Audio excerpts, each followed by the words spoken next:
for Tuesday, the 6th of February. I'm Stephen Ridgway.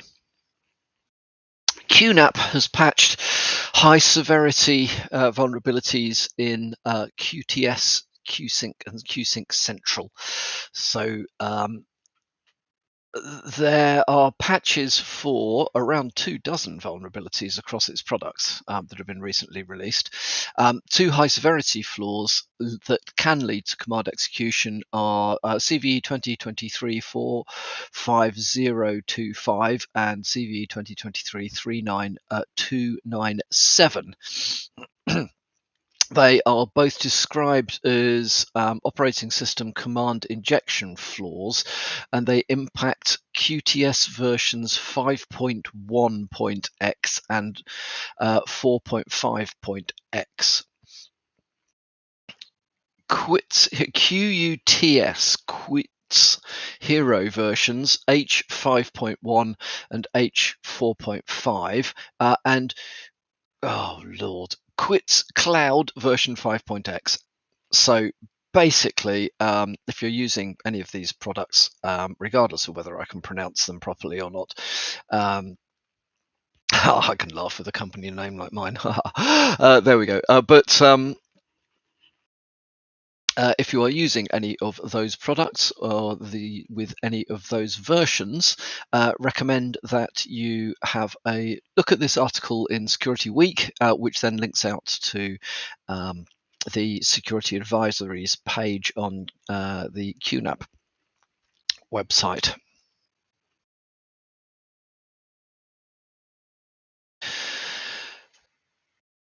Airbus app vulnerability has introduced aircraft safety risks, apparently.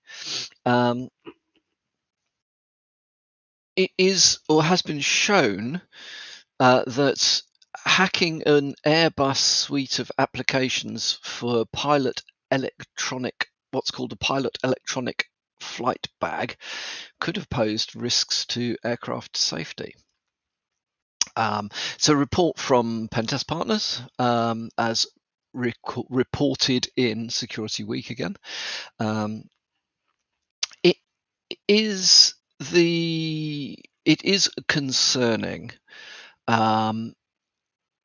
However, it is not the first time that the cyber security of aircraft has come to light. So why am I bringing this up? Well, mainly because I think it's interesting. I think there are, we live under the misapprehension that systems in critical systems are designed to be secure. But sometimes they're not. In this particular case, this could have allowed for attackers to do things like modify aircraft performance data or adjust airport information like runway lengths that could easily have resulted in aircraft running out of runway on landings or whatever. Or to if you adjust, if you corrupt the data around, say, stall speeds for aircraft under certain scenarios, the pilots will potentially make mistakes. And you might think, well, okay, anybody flying an airplane, surely they know what the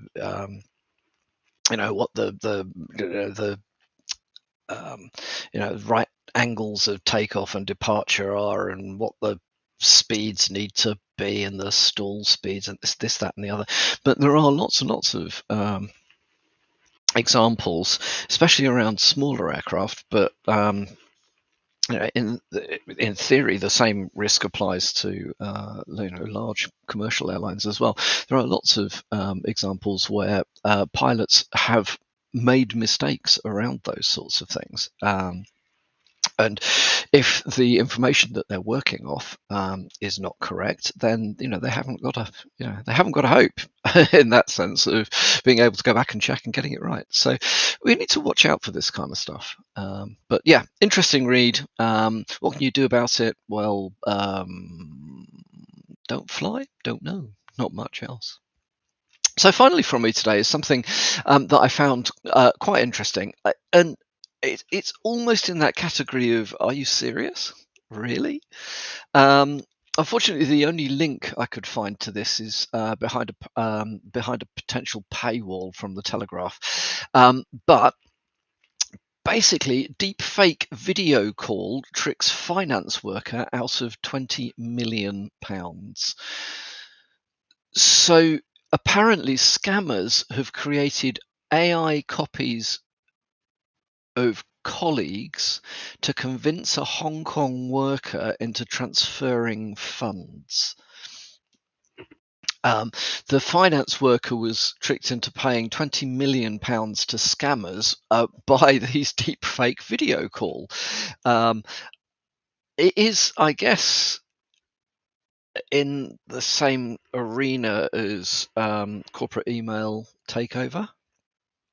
I'm aware of organisations where, say the CFO's email account has been compromised and then used to authorise payments to malicious groups for quite substantial amounts of money as well.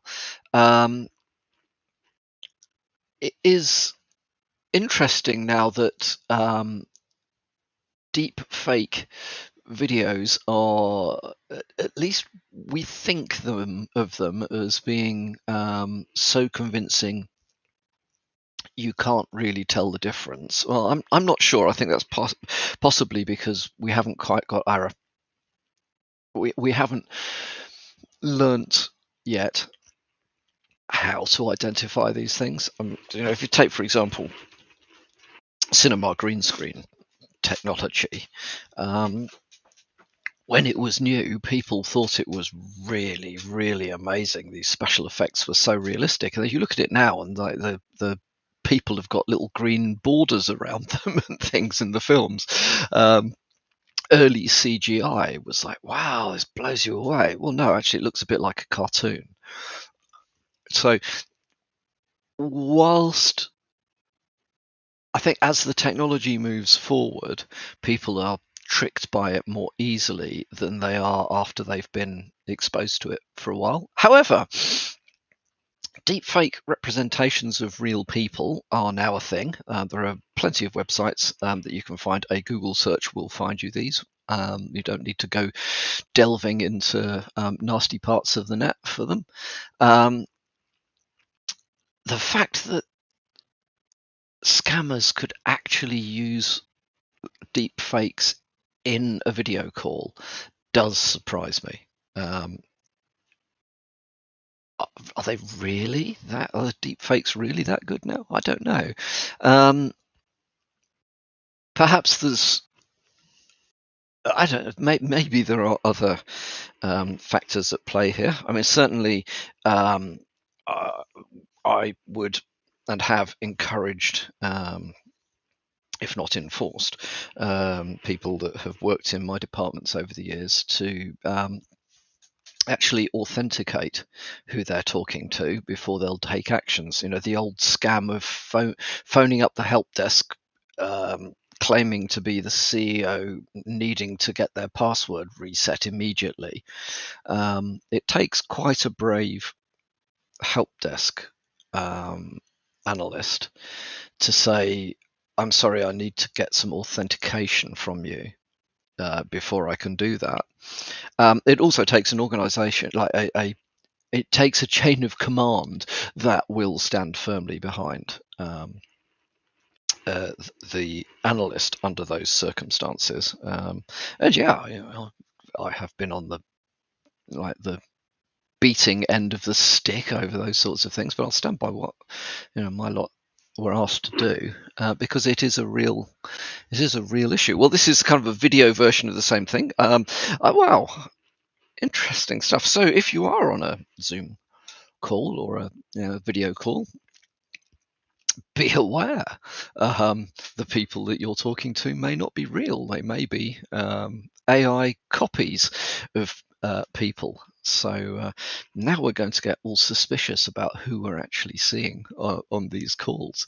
Don't just take an instruction on a video call as being the one and only way in which something gets authorized.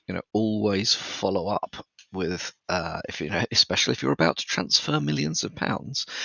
Follow up with a paper trail and make sure that you've got proper authorization, not just verbal authorization within a video call. Right, that is enough from me for today. I hope you have a good Tuesday, and I'll speak to you all again tomorrow.